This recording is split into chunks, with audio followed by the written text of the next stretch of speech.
Viewers, নাম ছাড়াই কিভাবে আমরা ফাইল এবং ফোল্ডার তৈরি করতে পারি সেই বিষয়টি দেখব।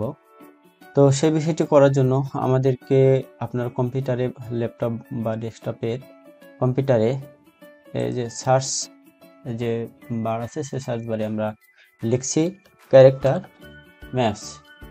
ক্যারেক্টার এ ম্যাপ, এই সিস্টেমের ক্যারেক্টার এ ম্যাপ লেখার জায়গায় ক্লিক করে ক্যারেক্টার ম্যাপ আমি ক্লিক করলাম।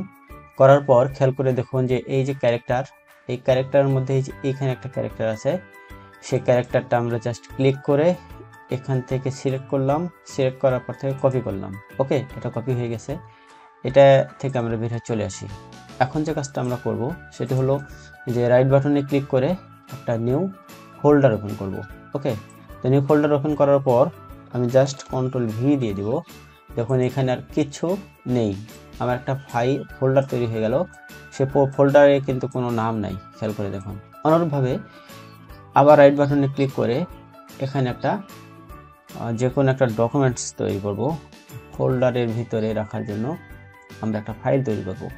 তো ওই যে আমরা একটা ওয়ার্ড ফাইল তৈরি করলাম, অনুরূপভাবে এখানে দিয়ে দিলাম যে একটা ওয়ার্ড ফাইল তৈরি হলো, বাট এখানে কিন্তু এক্সটেনশন থাকলো। তো অবশ্যই আপনারা জানেন যে একটা ফাইল ওপেন করার পরে যদি ফাইলের এক্সটেনশন না থাকে তাহলে সেই ফাইলটাকে আপনি আইডেন্টিফাই করতে পারবেন না। তো আপনি যদি এই ফোল্ডার এবং কিভাবে নাম ছাড়া একটা ফাইল বা একটা ফোল্ডার ওপেন করলাম, এই বিষয়টা আমরা